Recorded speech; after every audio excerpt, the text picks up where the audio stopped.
ओम शांति। 3 फरवरी 2025 के ईश्वरीय महावाक्य। पहले सुनते हैं मुरली के मुख्य पॉइंट्स। बाबा ने कहा, अभी तुम बच्चे सेंसिबल बनते हो क्योंकि बाप तुम्हारी बुद्धि का ताला खोल रहे हैं। जब आत्मा एकदम झुंझार बन जाती है तब बाप ही आकर ज्ञान घृत डालते हैं और आत्मा की ज्योति जगा देते हैं। तुम बने हो ईश्वरीय बुद्धि, इसलिए तुम्हारी बुद्धि में ज्ञान और योग का कॉन्ट्रास्ट स्पष्ट होना चाहिए। सृष्टि चक्र कैसे फिरता है इसको कहेंगे नॉलेज, और योग अर्थात याद। फिर बाबा ने कहा, योग में ही माया के तूफान बहुत आते हैं, ज्ञान में नहीं। मेजॉरिटी याद में बहुत कमजोर हैं, इसलिए बाबा को यथार्थ रीति याद का चार्ट देना चाहिए। याद का बल बहुत कमाल करता है। जो योग में मस्त रहेंगे वही ऊंच पद पाएंगे। याद में न रहने से बहुत घाटा पड़ जाता है, कच्चे ही रह जाते हैं। लास्ट में बाबा ने कहा, योग से ही कर्मेंद्रियां बिल्कुल शांत हो सकती हैं, तो एक बाप के सिवाय और कोई याद नहीं आना चाहिए। उठते बैठते यही समझो कि अब हमें यह शरीर छोड़ना है, देह सहित सब कुछ भूल देही अभिमानी बनना है। अब सुनते हैं महावाक्यों को विस्तार से। बाबा ने कहा, मीठे बच्चे, आत्मा रूपी ज्योति में ज्ञान योग का घृत डालो तो ज्योत जगी रहेगी। ज्ञान और योग का कॉन्ट्रास्ट अच्छी रीति समझना है। प्रश्न, बाप का कार्य प्रेरणा से नहीं चल सकता, उन्हें यहाँ आना ही पड़े, क्यों? उत्तर, क्योंकि मनुष्यों की बुद्धि बिल्कुल तमोप्रधान है। तमोप्रधान बुद्धि प्रेरणा को कैच नहीं कर सकती। बाप आते हैं तब तो कहा जाता है, छोड़ भी दे आकाश सिंहासन। गीत, छोड़ भी दे आकाश सिंहासन, अब धरती पर आ जा रे। ओम शांति। भक्तों ने यह गीत बनाया है। अब इसका अर्थ कैसा अच्छा है। कहते हैं, आकाश सिंहासन छोड़ कर आओ। अब आकाश तो है यह है रहने का स्थान। आकाश से तो कोई चीज आती नहीं। आकाश सिंहासन कहते हैं। आकाश तत्व में तो तुम रहते हो और बाप रहते हैं महतत्व में। उसको ब्रह्म या महतत्व कहते हैं, जहाँ आत्माएं निवास करती हैं। बाप आएगा भी जरूर वहां से, कोई तो आएगा ना। कहते हैं, आकर हमारी ज्योत जगाओ।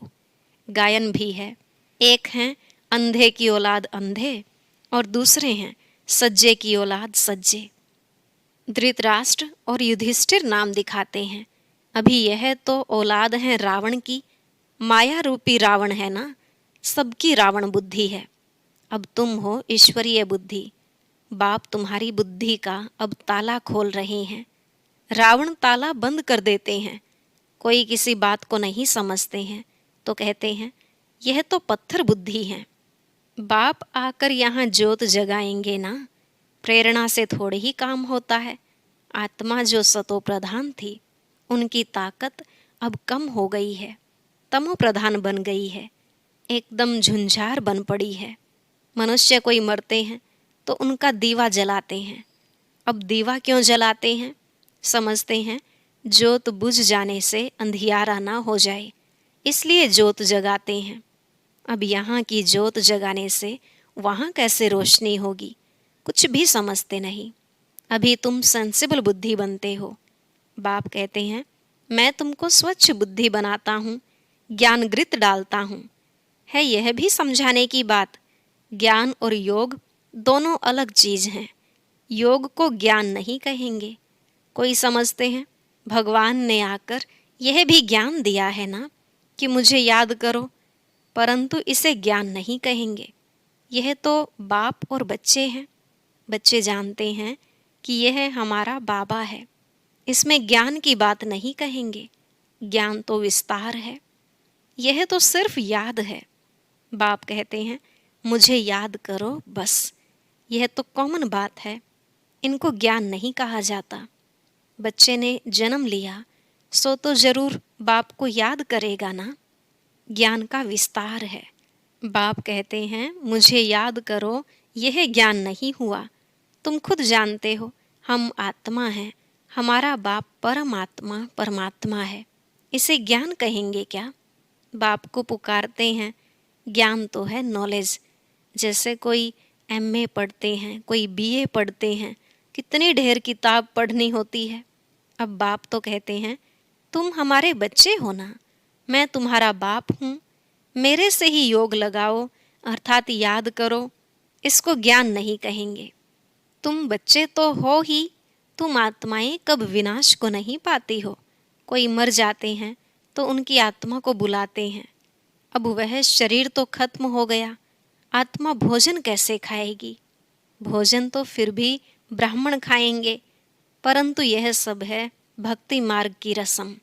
ऐसे नहीं कि हमारे कहने से वह भक्ति मार्ग बंद हो जाएगा, वह तो चलता ही आता है। आत्मा तो एक शरीर छोड़ जाए दूसरा लेती है। बच्चों की बुद्धि में ज्ञान और योग का कॉन्ट्रास्ट स्पष्ट होना चाहिए। बाप जो कहते हैं, मुझे याद करो, यह ज्ञान नहीं है, यह तो बाप डायरेक्शन देते हैं। इनको योग कहा जाता। ज्ञान है सृष्टि चक्र कैसे फिरता है उसकी नॉलेज। योग अर्थात याद। बच्चों का फर्ज है बाप को याद करना। वह है लौकिक, यह है पारलौकिक। बाप कहते हैं, मुझे याद करो, तो ज्ञान अलग चीज हो गई। बच्चे को कहना पड़ता है क्या कि बाप को याद करो? लौकिक बाप तो जन्मते ही याद रहता है। यहाँ बाप की याद दिलानी पड़ती है, इसमें मेहनत लगती है। अपने को आत्मा समझ बाप को याद करो, यह बहुत मेहनत का काम है। तब बाबा कहते हैं, योग में ठहर नहीं सकते हैं। बच्चे लिखते हैं, बाबा याद भूल जाती है। ऐसे नहीं कहते कि ज्ञान भूल जाता है। ज्ञान तो बहुत सहज है, याद को ज्ञान नहीं कहा जाता। इसमें माया के तूफान बहुत आते हैं। भल ज्ञान में कोई बहुत तीखे हैं, मुरली बहुत अच्छी चलाते हैं, परंतु बाबा पूछते हैं, याद का चार्ट निकालो, कितना समय याद करते हो? बाबा को याद का चार्ट यथार्थ रीति बनाकर दिखाओ। याद की ही मुख्य बात है। पतित ही पुकारते हैं कि आकर पावन बनाओ। मुख्य है पावन बनने की बात। इसमें ही माया के विघ्न पड़ते हैं।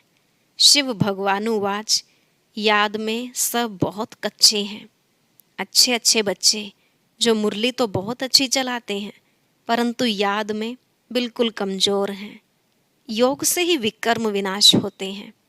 योग से ही कर्मेंद्रियां बिल्कुल शांत हो सकती हैं।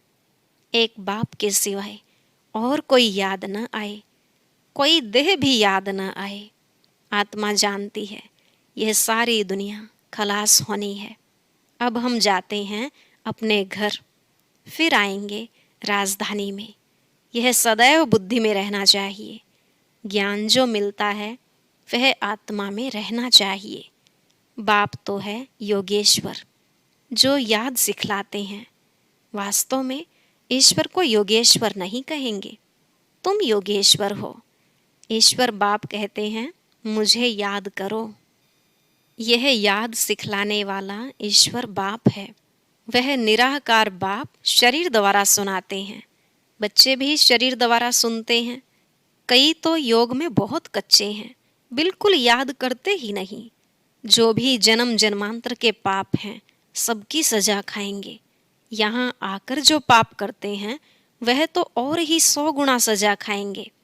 ज्ञान की तिक तिक तो बहुत करते हैं, योग बिल्कुल ही नहीं है, जिस कारण पाप भस्म नहीं होते, कच्चे ही रह जाते हैं। इसलिए सच्ची सच्ची माला 8 की बनी है। 9 रत्न गाए जाते हैं। 108 रत्न कब सुने हैं? 108 रत्नों की कोई चीज़ नहीं बनाते हैं। बहुत हैं जो इन बातों को पूरा समझते नहीं हैं। याद को ज्ञान नहीं कहा जाता। ज्ञान सृष्टि चक्र को कहा जाता है। शास्त्रों में ज्ञान नहीं है, वह शास्त्र हैं भक्ति मार्ग के।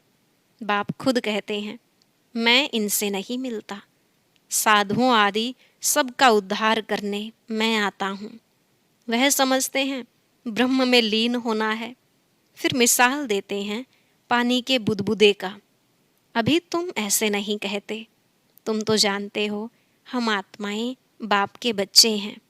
मामे कम याद करो, यह अक्षर भी कहते हैं परंतु अर्थ नहीं समझते।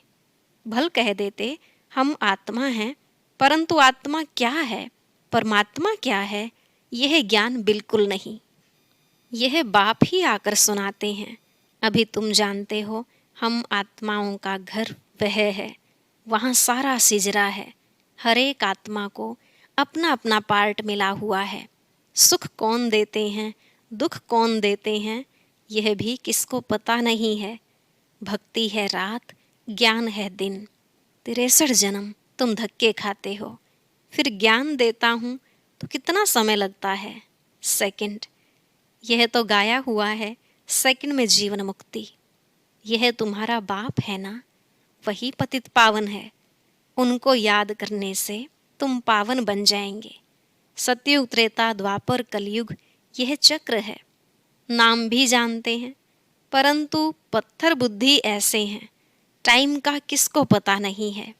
समझते भी हैं घोर कलयुग है, अगर कलयुग अभी भी चलेगा तो और घोर अंधियारा हो जाएगा। इसलिए गाया हुआ है, कुंभकर्ण की नींद में सोए हुए थे और विनाश हो गया। थोड़ा भी ज्ञान सुनते हैं तो प्रजा बन जाते हैं। कहाँ यह लक्ष्मी नारायण, कहाँ प्रजा। पढ़ाने वाला तो एक ही है, हर एक की अपनी अपनी तकदीर है। कोई तो स्कॉलरशिप ले लेते हैं, कोई फेल हो जाते हैं। राम को बाण की निशानी क्यों दी है? क्योंकि नापास हुआ।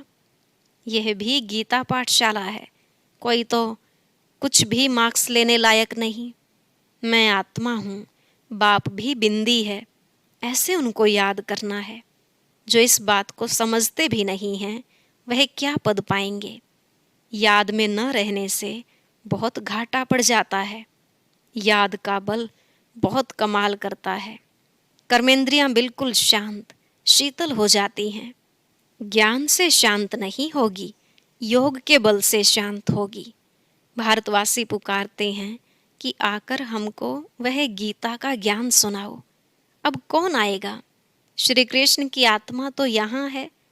कोई सिंहासन पर थोड़े ही बैठते हैं जिसको बुलाते हैं। अगर कोई कहे हम क्राइस्ट की आत्मा को याद करते हैं, अरे वह तो यहाँ ही है। उनको क्या पता कि क्राइस्ट की सोल यहाँ ही है, वापस जा नहीं सकती। लक्ष्मी नारायण पहले नंबर वालों को ही पूरे 84 जन्म लेने हैं, तो और फिर वापस जा कैसे सकते? यह सब हिसाब है ना। मनुष्य तो जो कुछ बोलते हैं सो झूठ। आधा कल्प है झूठ खंड, आधा कल्प है सचखंड। अभी तो हर एक को समझाना चाहिए। इस समय सब नरकवासी हैं, फिर स्वर्गवासी भी भारतवासी ही बनते हैं। मनुष्य कितने वेद शास्त्र उपनिषद आदि पढ़ते हैं, क्या इससे मुक्ति को पाएंगे? उतरना तो है ही। हर चीज सतो रजो तमो में जरूर आती है। न्यू वर्ल्ड किसको कहा जाता है, किसको भी यह ज्ञान नहीं है। यह तो बाप सम्मुख बैठ समझाते हैं। देवी देवता धर्म कब किसने स्थापन किया, भारतवासियों को कुछ भी पता नहीं है। तो बाप ने समझाया है, ज्ञान में भल कितने भी अच्छे हैं, परंतु योग में कई बच्चे नापास हैं। योग नहीं तो विकर्म विनाश नहीं होंगे, ऊंच पद नहीं पाएंगे। जो योग में मस्त हैं वही ऊंच पद पाएंगे। उनकी कर्मेंद्रियां बिल्कुल शीतल हो जाती हैं। देह सहित सब कुछ भूल देही अभिमानी बन जाते हैं। हम अशरीरी हैं, अब जाते हैं घर। उठते बैठते समझो अब यह शरीर तो छोड़ना है। हमने पार्ट बजाया, अब जाते हैं घर। ज्ञान तो मिला है, जैसे बाप में ज्ञान है, उनको तो किसको याद नहीं करना है। याद तो तुम बच्चों को करना है। बाप को ज्ञान का सागर कहा जाता है, योग का सागर तो नहीं कहेंगे ना। चक्र का नॉलेज सुनाते हैं और अपना भी परिचय देते हैं। याद को ज्ञान नहीं कहा जाता, याद तो बच्चे को आप ही आ जाती है। याद तो करना ही है, नहीं तो वर्षा कैसे मिलेगा। बाप है तो वर्षा जरूर मिलता है, बाकी है नॉलेज। हम 84 जन्म कैसे लेते हैं, तमो प्रधान से सतो प्रधान, सतो प्रधान से तमो प्रधान कैसे बनते हैं, यह बाप समझाते हैं। अब सतो प्रधान बनना है बाप की याद से। तुम रूहानी बच्चे रूहानी बाप के पास आए हो, उनको शरीर का आधार तो चाहिए ना। कहते हैं मैं बूढ़े तन में प्रवेश करता हूँ, है भी वानप्रस्थ अवस्था। अब बाप आते हैं तब सारे सृष्टि का कल्याण होता है। यह है भाग्यशाली रथ, इनसे कितनी सर्विस होती है। तो इस शरीर का भान छोड़ने के लिए याद चाहिए। इसमें ज्ञान की बात नहीं, जास्ती याद सिखलानी है। ज्ञान तो सहज है, छोटा बच्चा भी सुना दे, बाकी याद में ही मेहनत है। एक की याद रहे, इसको कहा जाता है अव्यभिचारी याद। किसके शरीर को याद करना, वह है व्यभिचारी याद। याद से सबको भूल अशरीरी बनना है। अच्छा, मीठे मीठे सिकिलधे बच्चों प्रति माता पिता बाप दादा का याद प्यार और गुड मॉर्निंग। रूहानी बाप की रूहानी बच्चों को नमस्ते। रूहानी बच्चों की रूहानी बाप दादा को नमस्ते नमस्ते, गुड मॉर्निंग, शुक्रिया बाबा, शुक्रिया। धारणा के लिए मुख्य सार। पहला पॉइंट, याद के बल से अपनी कर्मेंद्रियों को शीतल शांत बनाना है। फुल पास होने के लिए यथार्थ रीति बाप को याद कर पावन बनना है। दूसरा, उठते बैठते बुद्धि में रहे कि अभी हम यह पुराना शरीर छोड़ वापस घर जाएंगे। जैसे बाप में सब ज्ञान है, ऐसे मास्टर ज्ञान सागर बनना है। आज का वरदान, कंबाइंड स्वरूप की स्मृति द्वारा श्रेष्ठ स्थिति की सीट पर सेट रहने वाले सदा संपन्न भव। कंबाइंड स्वरूप की स्मृति द्वारा श्रेष्ठ स्थिति की सीट पर सेट रहने वाले सदा संपन्न भव। बाबा ने कहा, संगम युग पर शिव शक्ति के कंबाइंड स्वरूप की स्मृति में रहने से हर असंभव कार्य संभव हो जाता है।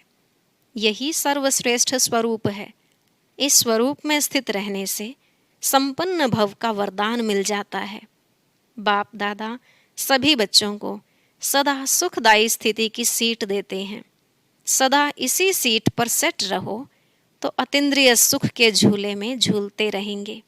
सिर्फ विस्मृति के संस्कार समाप्त करो। स्लोगन, पावरफुल वृत्ति द्वारा आत्माओं को योग्य और योगी बनाओ। पावरफुल वृत्ति द्वारा आत्माओं को योग्य और योगी बनाओ। ओम शांति। अब आज का अव्यक्त इशारा और ज्ञान मोती भी अवश्य सुने।